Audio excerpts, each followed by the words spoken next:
있습니다. 2011년에 한동대학교를 입학하셨고요. 그리고 필리핀 페이스 인터내셔널 아카데미에서 지금 2년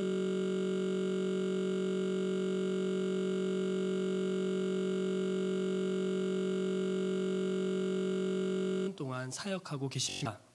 우리 잘 아시는 이재철 선교사님 자녀시고요. 지금 현재는 성경 번역 선교회 GBT 소속 선교사님이십니다. 우리 시간 큰 박수로 이렇게 마셨으면 좋겠습니다. 박수.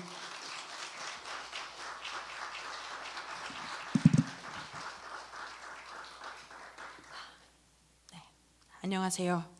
저는 필리핀에서 교사 선교사로 사역하고 있는 이성영입니다.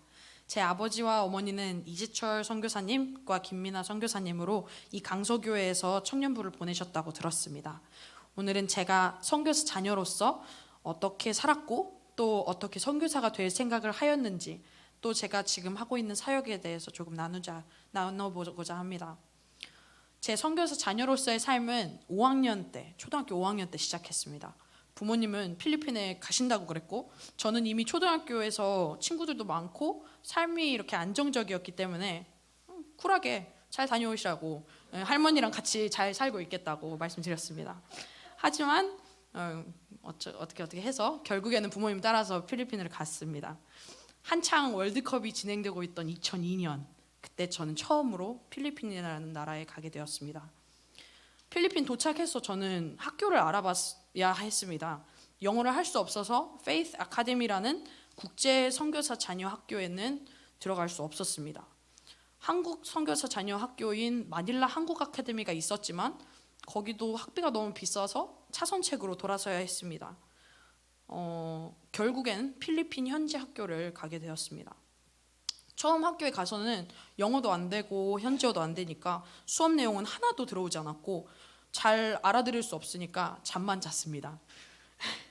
한 번은 또 화장실에 갔는데 너무 더럽고 바퀴벌레도 많고 그래서 하루 종일 참다가 집에 가서 용변을 보는 그런 상황을 맞이했습니다. 또 수업이 시작하고 2주 정도 지나서는 홍수가 일어난 거예요. 그 교실 안에서. 그래서 비가 오는데 교실이 물에 잠기려고 하는 거예요. 그래서 수업을 갑자기 중단하고 애들이랑 같이 물을 쓸고 이렇게 했던 기억이 납니다. 한국에서는 한 번도 겪어보지 못한 그런 문화적, 환경적 충격들이 저를 강타했습니다. 그래도 인간은 어디서든지 적응을 하게 되더라고요. 몇 달 지나서 저는 남자애들과 몇몇 여자애들과 친해지게 되었습니다. 점점 괜찮아지는 것 같았어요. 근데 이때 12월쯤에 한국에서 온 여자애가 같은 반으로 들어오게 되었습니다. 저는 이제 한국애니까 친밀하게 지내고 싶어서 같이 이렇게 친근하게 대했지만 그 아이는 오히려 왕따를 주도하기 시작했습니다. 학교에서 왕따를 당하니까 더 필리핀이 싫어지게 되었습니다. 제가 사는 곳 근처에 있는 한국 선교사 자녀 MK라고 부를게요. MK들은 어릴 때부터 필리핀에 있어서 영어를 되게 잘 하고 있는 상황이었어요. 그래서 그 아이들에게는 영어가 굉장히 편한 그런 언어였기 때문에 페이스 아카데미라는 국제 선교사 자녀 학교를 다녔고 이 아이들도 저를 왕따시켰습니다. 제 앞에서 영어로만 이야기를 하고 분명히 제 이름이 들리는 거 봐서는 제 이야기를 하는 건데 제 앞에서 앞담화를 하기 시작했습니다. 점점 한국 사람들이 싫어지게 되었습니다. 부모님도 도움이 되지 못하셨습니다. 그때 당시에는 훈련받고 계신 중이셨기 때문에 아침 일찍 새벽부터 나가셔서 저녁 늦게 들어오셨습니다. 식사를 함께 하는 시간도 없었고 주말만 이렇게 같이 지냈고 부모님도 이제 힘들게 훈련 받으시는데 큰딸인 제가 걱정 끼칠 수 없다고 생각했기 때문에 왕따에 대해서 이야기하지 않았습니다. 한국 사람들이 점점 두려워지게 되었습니다. 왜 필리핀에 있어야 하나 생각되었고 이런 곳으로 와서 고생하게 만든 부모님도 원망스럽게 여겨졌습니다. 그 한 해가 지나고 어렵던 한 해가 지나고 부모님이 민다나오에 있는 나술리라는 성경 번역 센터에 파견되셨습니다. 아버지는 컴퓨터 스페셜리스트로 엄마는 우선 저희 학교에서 우리를 가르치는 선생님으로 사역이 결정되었습니다. 나술리에서는 거기서 만난 외국 아이들은 오히려 한국 아이들보다 편견이 없어서 금방 친해질 수 있었습니다.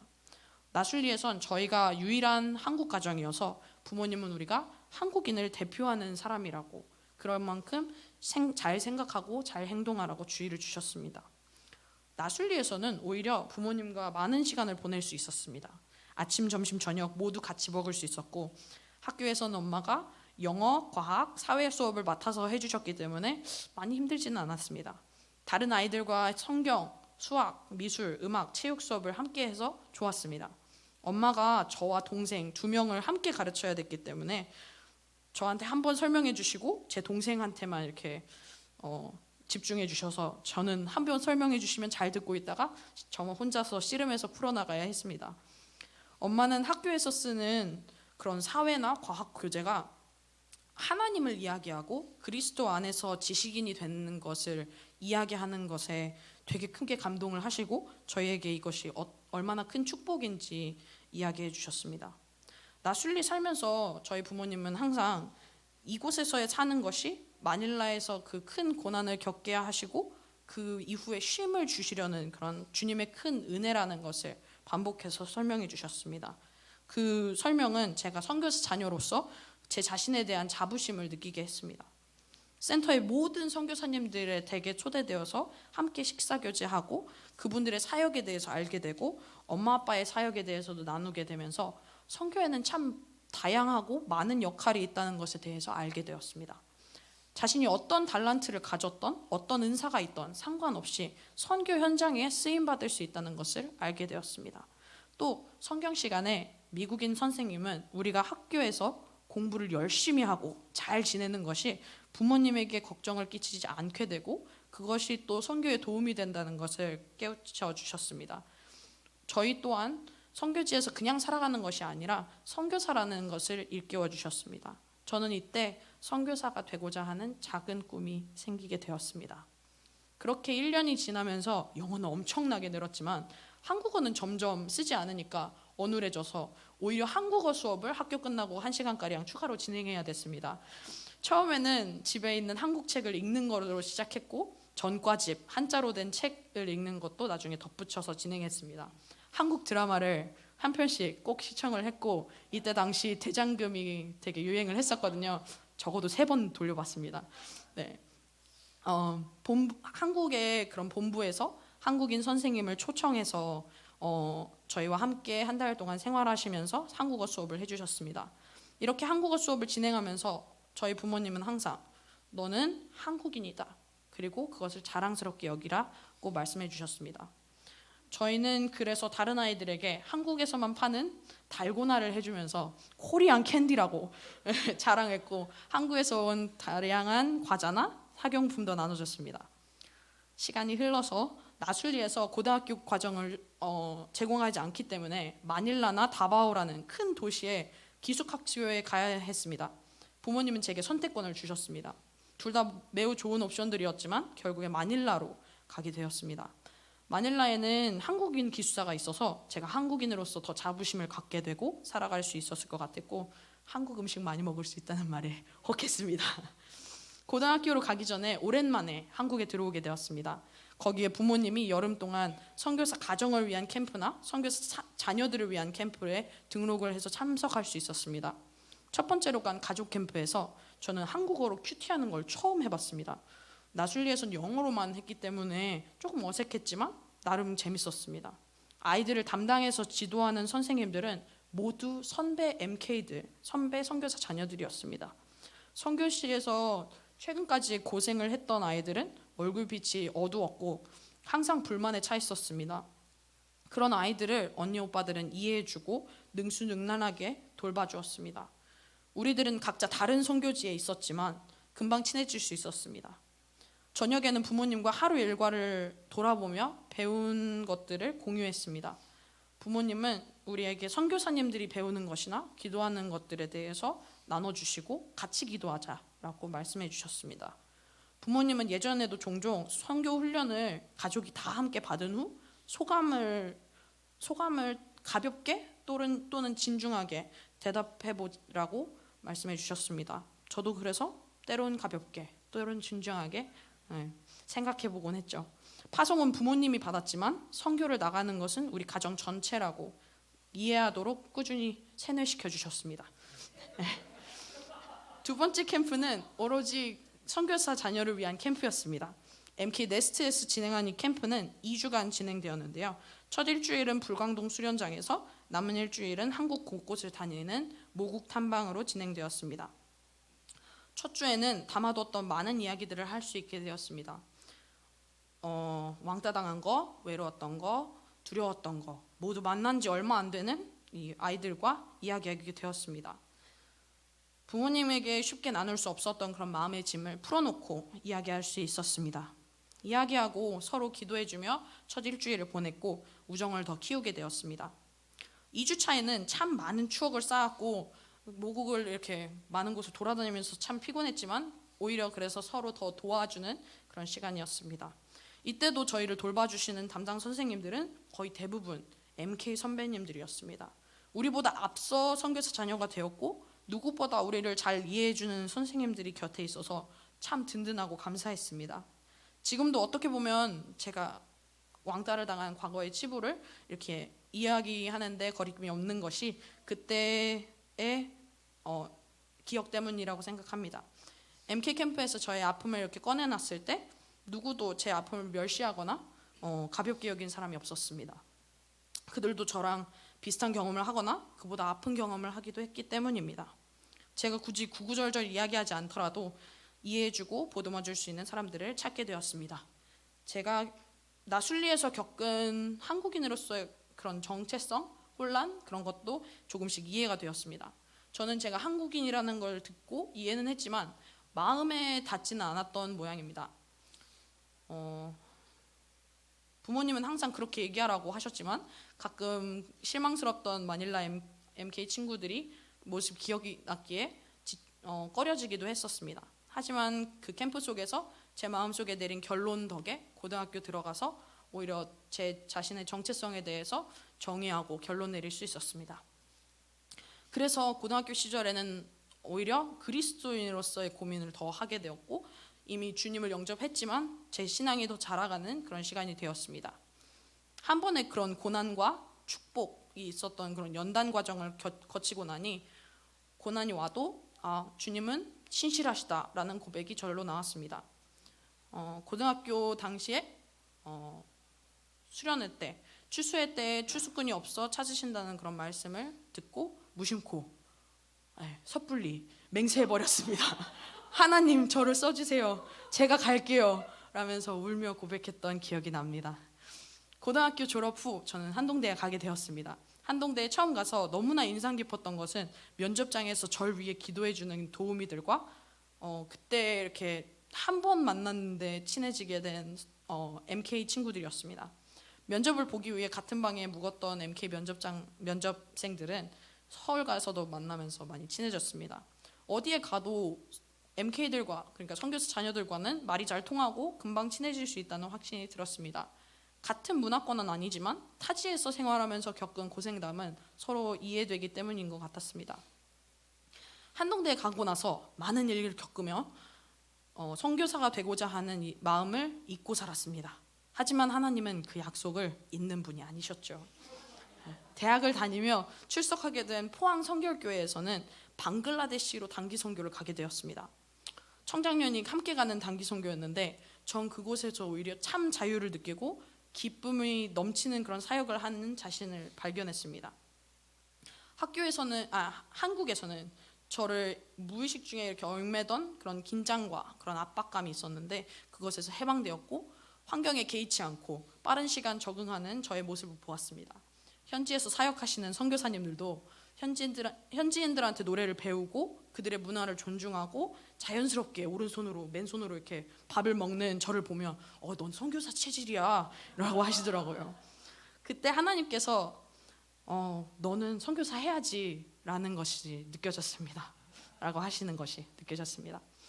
한국에 돌아와서 그래서 공부하는 과정 가운데 제가 아르바이트를 하면서 용돈을 벌기 위해 선생님이 되어보면서 결심이 섰습니다. 어릴 때부터 아이들을 잘 돌봤고 교회에서 맏언니로 크면서 대신 많이 혼나보기도 했고 아이들과 노는 것은 제 주특기였고 섬기는 교회에서도 유아부나 교회 학교를 돕는 일을 했었습니다. 그래서 대학 졸업을 하면 교사 선교사로 먼저 선교지로 가서 아이들을 섬기고 더 나아가 다른 선교 사역도 해보고 싶은 그런 마음이 들었습니다. 또 내가 MK로서 선교사 자녀로서 선배 언니 오빠들에게 받은 사랑을 후배들에게 물려주고 싶었습니다. 저는 그래서 다바오 Faith International Academy에 가게 되었습니다. 다바오의 이 학교는 당시에 다바오나 민다나오 지역이 워낙 시골이고 수도에서 비행기를 타고 1시간 반을 가야 나오는 섬이라 홈스쿨링을 하시던 선교사님들이 모여서 만든 학교였습니다. 학교가 생기고 다른 선교사님들이 오신 게 아니라 선교사님들이 계셨기 때문에 그 필요에 의해서 만들어진 학교였습니다. 그 필요가 생기니까 이제 미국이나 서양 선교사님 선교 단체들은 교사를 모집하고 그 학교의 필요를 채워주려고 노력했습니다. 지원해 주셨습니다. 그때 오신 선교사님들은 가지고 있던 직업을 내려놓고 선교사로 낯선 땅에 낯선 아이들을 가르치게 되었습니다. 분명 같은 미국인들인데, 분명 같은 미국 아이들인데 미국에 같지가 않은 거예요. 게다가 이렇게 오신 서양 선교사님들은 몇 년이 지나자 미국 아이들만 가르치는 상황이 아니게 되었습니다. 다른 국적의 아이들이 부모님이 선교사로 나오시면서 덩달아 선교사 자녀로 학교를 오게 된 것이죠. 이 아이들은 말도 안 통하고 완전히 다른 나라의 아이들이었습니다. 하지만 아이들을 섬기러 오신 이 선생님들은 이 아이들도 가르쳤고 지도했습니다. 시간이 지나며 이렇게 다른 나라에서 온 학생들의 비율이 많아졌습니다. 더욱 인터내셔널, 국제적인 학교가 된 것이죠. 하지만 아쉽게도 선생님들의 비율에는 큰 차이가 없었습니다. 서양에서는 선교사 한 분을 보내고 그 선교사를 지원할 많은 선교사님들을 보냈습니다. 하지만 그 후에 선교지로 뛰어들은 동양에서 오신 선교사님들은 물론 정말 교회를 짓고 복음을 전파하고 귀한 큰 사역들을 감당하셨지만 그들의 아이들과 그들의 생활을 지원할 다른 선교사님들은 많지 않았습니다. 그래서 그 학교라는 특수한 공간에서 한국 선교사 자녀들은 수년간 많은 연수 동안 서양 선교사님들의 돌봄을 받게 되었습니다. 시간이 흐르며 그런 선교사님들이 다양한 문화권에서 모였고 오히려 서양의 선교단체들은 사역을 마쳐가는 단계에 이르렀습니다. 이 선교단체들이 사역을 마치고 떠나면서 그 단체에 소속되었던 선생님들, 서양 선생님들도 많이 본국에 돌아가는 경우가 많아졌습니다. 이러면서 현지에 있는 모든 선교사 자녀 학교들의 교사 수급에 어려움이 생기게 되었습니다. 이런 맥락에서 이런 역사 속에서 저는 Faith International Academy의 교사 선교사로 가게 되었습니다.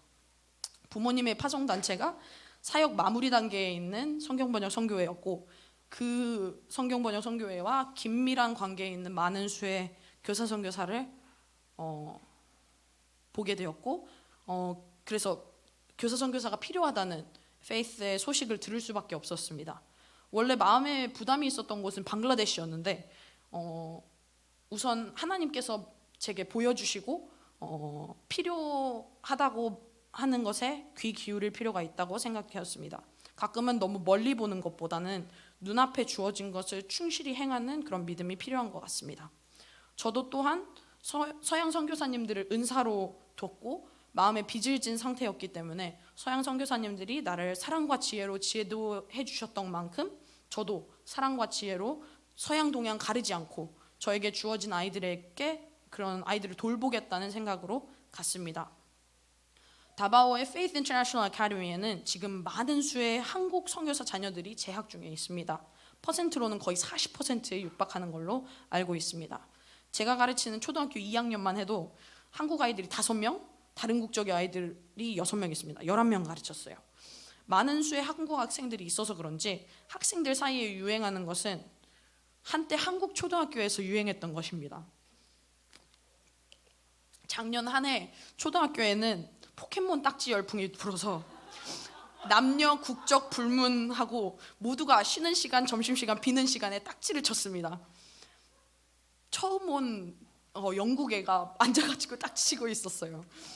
딱지를 사고 파는 그런 시장 경제가 생겼고요. 딱지를 받기 위해 심부름도 불사하는 그런 모습도 있었습니다.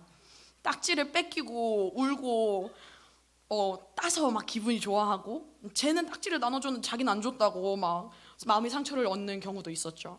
또 그 한국에서 나이 따지는 것처럼 나이를 따져서 그 가장 연장자가 그 게임의 그런 규칙들을 만들고 그런 것들이 성립이 되었습니다. 그 커뮤니티 안에서 한국 나이랑 만 나이가 차이가 나잖아요.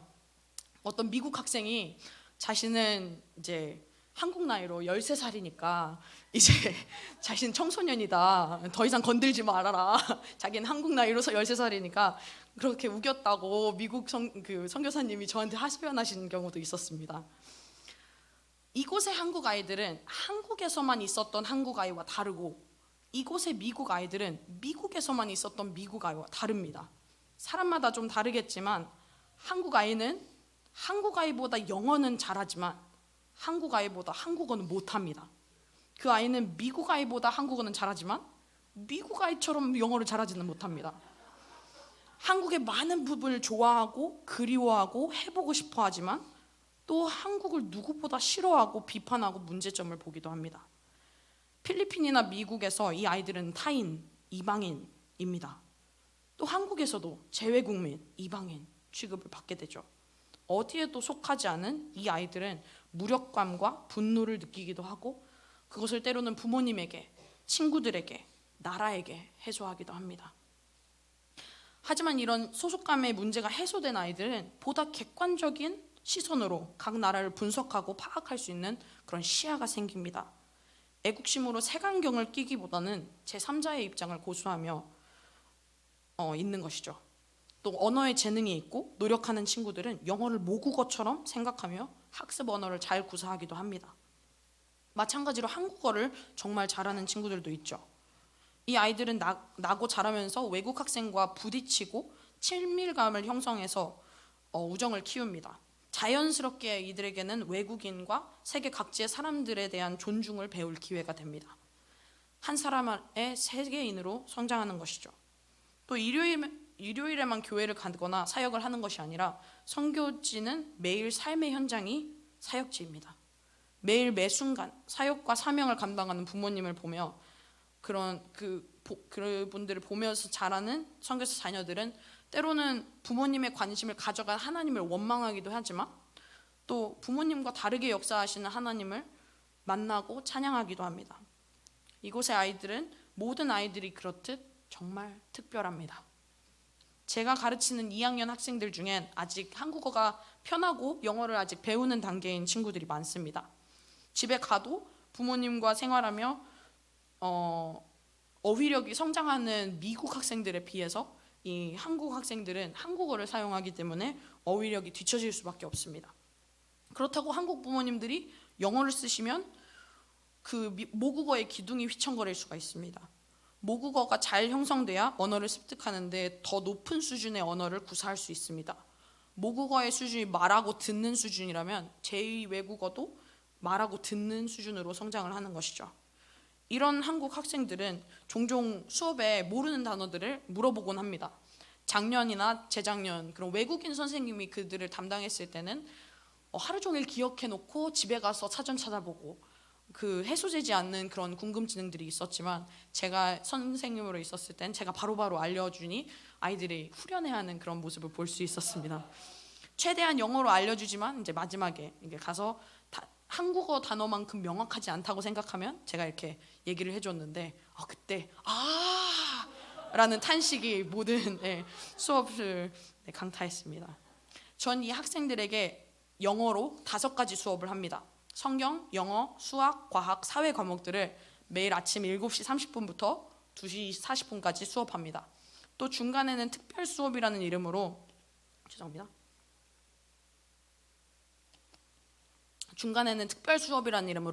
음악과 체육, 미술과 문화 수업 등을 합니다. 저에게는 꿀같은 잠시 휴식이자 다음 시간을 준비하는 시간이죠. 저는 원래 교사 자격증이 없는 관계로 원래는 보조교사 정도 시키겠지 하는 마음에 학교를 지원했습니다. 하지만 학교에선 담임 선생님이 부족한 상황이라 담임을 맡아주면 좋겠다라고 요구하게 된 것이죠. 처음엔 부담이 컸고 내 자신이 해낼 수 있을까? 확신도 들지 않았습니다. 그때 하나님은 마음에 말씀을 주셨는데 아브라함을 기억하라고, 아브라함이 본토 아비의 집을 떠나 하나님이 가라고 하신 그때를 생각하고 내게 안락하고 편안한 것을 추구하기보다 새로운 것과 하나님을 의지하게 되는 일을 하라고 말씀해 주셨습니다. 그래서 담임을 하겠다고 순종하게 된 것이죠. 처음 수업들을 하면서 저의 부족한 점들을 많이 알게 되었고 노력해야 할 부분들이 많이 보였습니다. 하지만 그 안에서 또 충실하게 하루하루를 보내면서 그 하루하루를 헛되이 쓰지 않는 것 같아서 정말 기뻤습니다. 제 앞에 놓인 것과 하나님을 의지하는 것, 이 두 가지만 딱 하면 돼 라고 생각하니 오히려 삶은 단순해졌고 그 가운데 평안함과 기쁨이 있었습니다.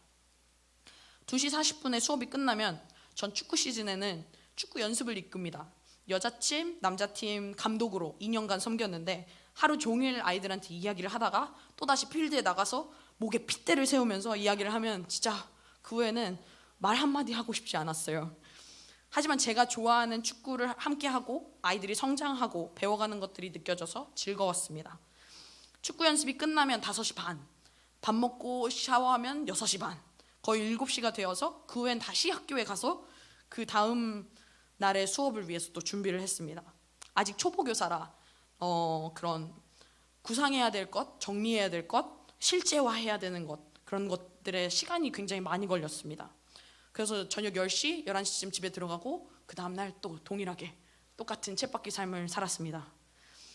그렇게 1년 정신없이 흘러갔습니다.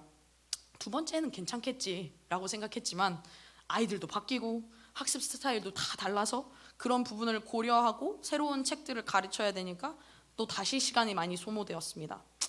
앞으로는 좀 나아지겠죠? 저는 다시 다바오의 Faith International Academy로 돌아갈 것입니다. 지금은 선교사 훈련 때문에 한국에 나와 있지만 이 훈련의 시간이 끝나면 다시 돌아가고 싶습니다.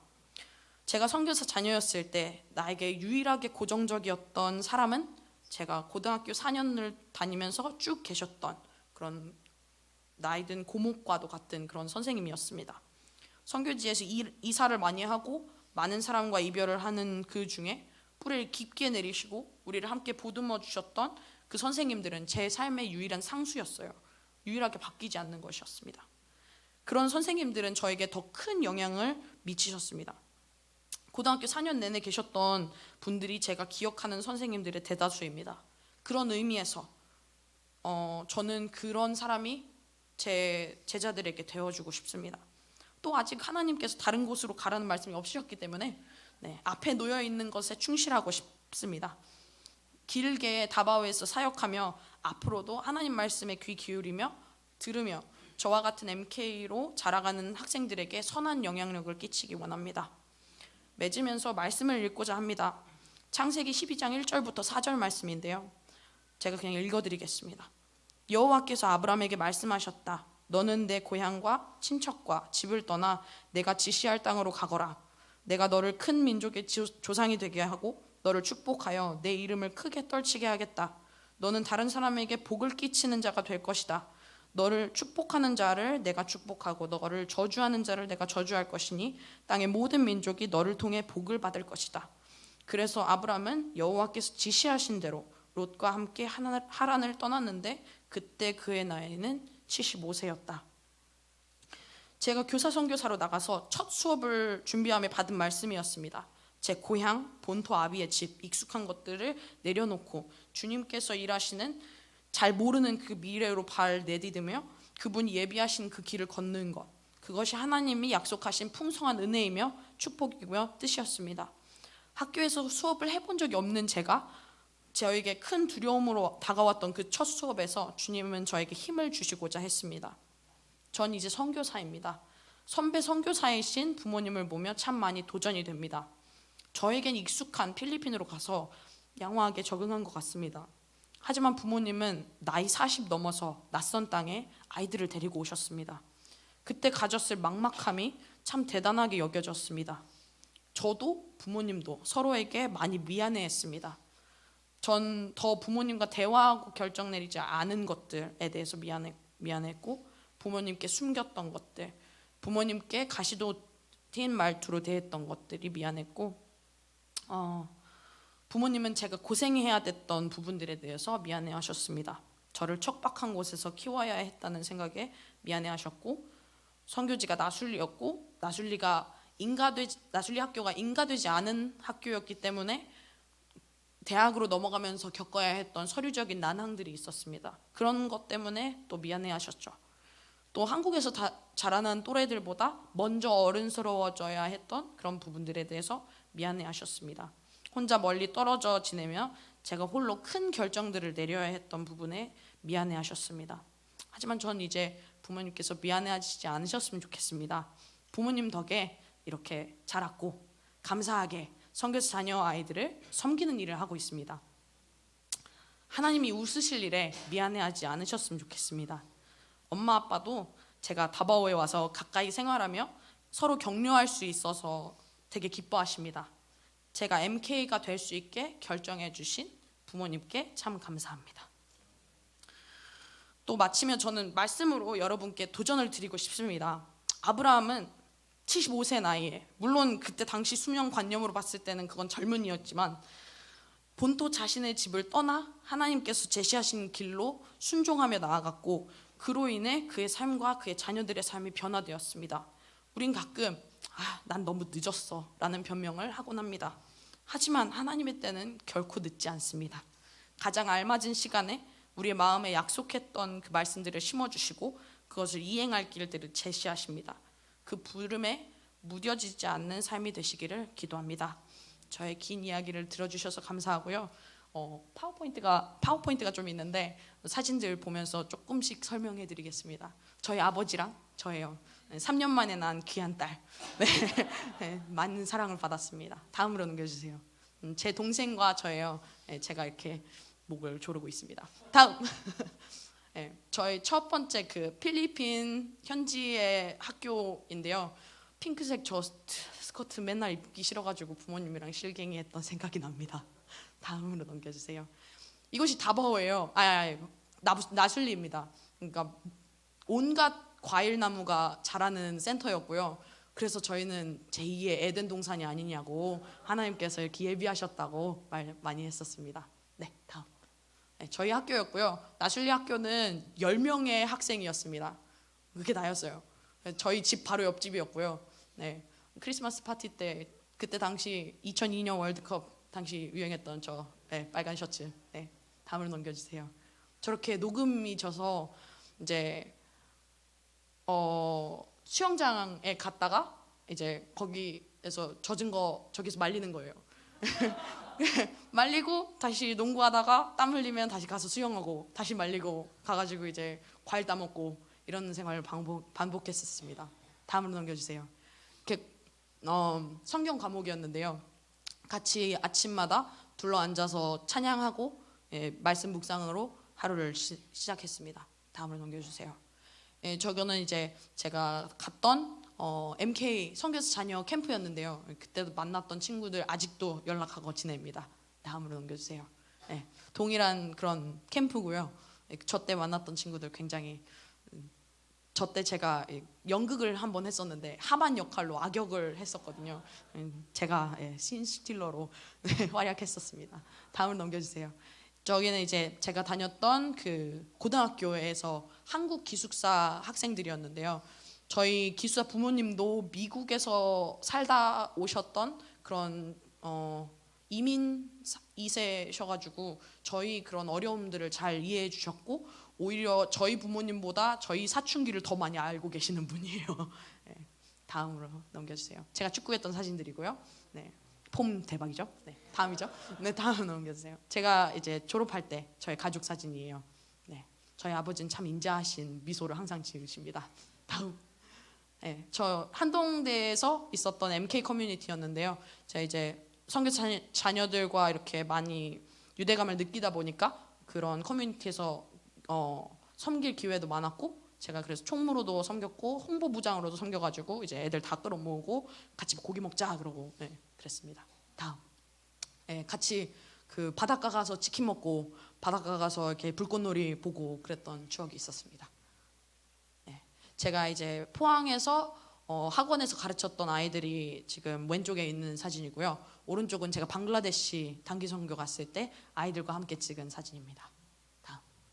네, 제가 지금 있는 다바오 저희 집과 연결된 문을 통과해서 가면 학교 그 운동장이 나옵니다. 그래서 운동장 앞에서 저희 가족 사진을 찍었습니다. 그래서 부모님은 그 Faith Comes by Hearing이라는 그 단체 티셔츠를 입으셨고 저는 저희 학교 티셔츠 그리고 제 동생은 이제 I love Davao. 네. 그래서 저희 학교 학생들이고요. 저희 전체 사진입니다. 115명 있습니다. 올해는 학생들이. 다음. 제 수업 제 교실이에요. 그래서 아이들이 지금 수학을 풀고 있나? 네, 그럴 거예요. 다음. 같이 이렇게 모여서 그림 그리기를 하기도 하고 가끔씩 인형극 하자고 하면 아이들이 이렇게 나와가지고 그런 거 성경 그런 이야기들을 인형극으로 이렇게 풀어서 함께 수업하기도 했었습니다. 다음. 저희가 이제 필리핀은 눈이 없잖아요. 그래서 아이들에게 어떤 눈에 대한 인식을 심어주고 싶어서 이렇게 종이 뭉쳐가지고 그걸로 눈싸움 놀이 했었는데 이제 그걸 설명하는 그런 장면입니다. 다음. 제가 축구 코치 하면서 사이드라인을 이렇게 어슬렁어슬렁 거리면서 이렇게 뭐라고 하라고 하는 그런 장면이고요. 다음. 저희 그 선수들 앞에서 제가 이렇게 작전 설명하고 다음 또 잘하자. 후반전은 더 잘하는 거야. 북돋았습니다. 다음. 제가 이렇게 판 막 쓱쓱 하면서 명장놀이 했습니다. 저희 그 학교 스포츠 팀이 이렇게 다른 도시로 가서 이제 한 3일 동안 되게 타이트한 일정으로 토너먼트를 진행을 하는데요. 이제 저희 첫 해 가가지고 이렇게 단체 사진 찍은 거예요. 다음. 제가 보이시는지 모르겠는데 제가 빨간 바지 입고 있거든요. 저희 이제 그 고등학생들이랑 같이 수련회 같은 거 갔을 때 제가 이제 조장한다고 했는데 애들이 저를 그냥 친구로 알더라고요. 그래가지고 나이가 차이가 많이 나는데 다음으로 넘겨주세요. 함께 기도해 주셨으면 좋겠습니다. 추운 겨울 동안 제가 눈이 안 보이네요. 추운 겨울 동안 잘 지낼 집과 여건을 마련해 주신 하나님께 감사합니다. 새해를 맞아 진행될 훈련에서 더욱 하나님을 깊게 체험하며 하나님이 인도하시는 길을 동행하는 그런 선교사가 되도록 추운 겨울 맞는 게 2년 만에 처음인데 건강하게 지낼 수 있도록 선교사로서 사역을 잘 감당할 수 있게 좋은 동역자들을 만나서 그분들의 기도와 물질로 인해 사역에 온전히 집중할 수 있는 여건이 생기도록 또 한국에서 지내는 동생이 지금 앞으로의 진로를 하나님 앞에서 이렇게 고민하는 시기인데 잘